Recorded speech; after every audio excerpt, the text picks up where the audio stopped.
our livelihood adaptation to climate change tool, that is RLACC II project, has had several interventions in Somaliland, and one of it is establishment of tree nursery that is for trees and fruits. And you can see these purpose were transported from the tree nursery that was established by RLACC. This is the fruit and vegetable nursery established under RLACC project. So this is where we all started. This is where we used to train farmers. Fruit and tree nursery has been established in 2022, and we actually start from the scratch. From site clearing to the establishment of what you see here. There was a nursery technician here who used to train farmers on how to do bot filling, mixing soils in proportion so that they are well familiar with fruit and vegetable seedling planting. So this is the ground where they use it to germinate and then take it to the farms.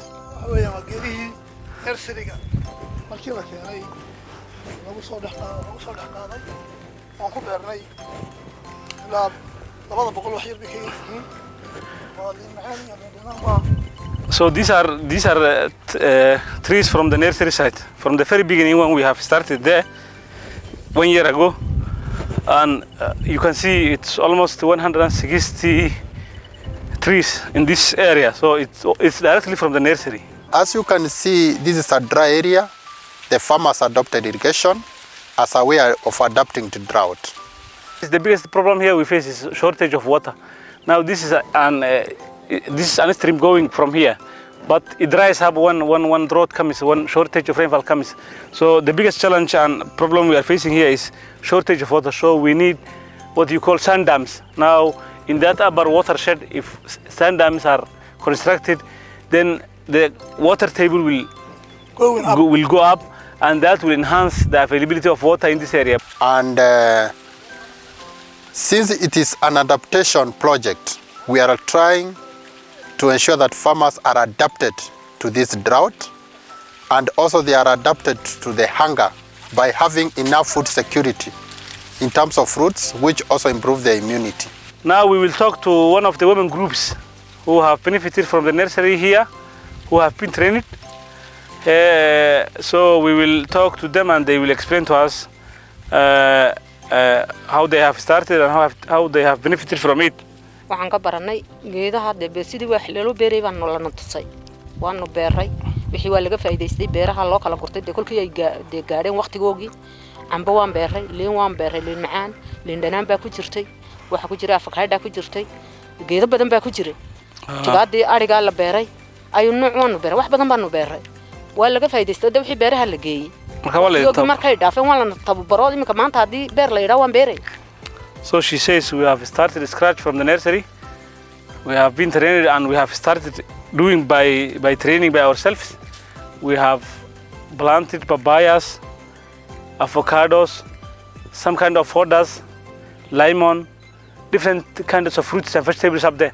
Then we have taken it back to our farms, so we are benefiting from it. So now if I am tasked to do training to other farmers, I am well versed with how we do a nursery site establishment from the very beginning, and that's what we have learned from the training. This project is trying to reach more gender inclusivity, and this is about training more women. Out of our indicator is 200 farmers to be trained. We trained 120 female and 80 male. That and both of them has been introduced the good agricultural practice. As we know, women are the most people who are around the domestic homes.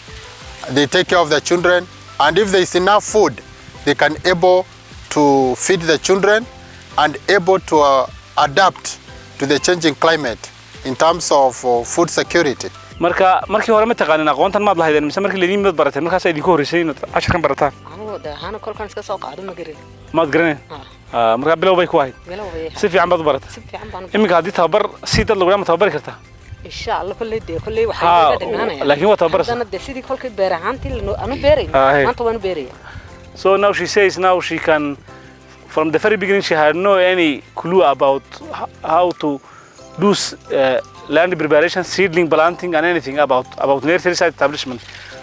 But now she says she's well versed with it, and she can do training to other farmers, women farmers in the area. Marka dumar badan oo beeraley ma jiraan deegaankiina oo beeraha ka shaqeeya. Marka hadii ay u baahdaan way helayaan Soomaaliya. Insha Allah. Tababarkii seedkii aad qaateen marka ma gaaray beeraleyda kale oo ma beerteen oo beeri ma gaarin. Aad waan gaarsiin karaa waa la gaarsiin oo beerteen. So all the other farmers who have benefited from here have used it. So they are already doing it by themselves in their sites. So that is the advantage we have gained from the training. We can also look at an adaptation intervention. You look this area, there is no electricity. The farmer has adopted green energy mechanism where he has provided solar energy. Solar system for irrigation. So now you see, we will see in the farm here, we are using solar system, but all farmers around here are not able to use it. So if we can get any kind of support in installing solar system, that will help us irrigate bigger and larger farms. In terms of interventions or trainings, we have captured to bring more women on board so that they can be trained, they can be empowered, and also go and establish the kitchen gardens where they grow fruits like this one, and even vegetables, and even plant trees around their homestead, which also improve the firewood or firewood. And this was the intention of establishing a nursery in this farming area, so that people are earning more income, they are food self-sufficient, they are transferring knowledge and skills to other farmers who never benefited it. So we always say, we cannot train all farmers in this area, but we use the opportunity that we work with innovative farmers, then other farmers see and learn from the innovative farmers, and that skill goes beyond our expectation and beyond these areas. This farm has showcased the best way that we can able to intervene and improve farmers' livelihoods towards food security, towards adaptation to climate change, and also improving the overall improvement of food security in Somaliland as a nation.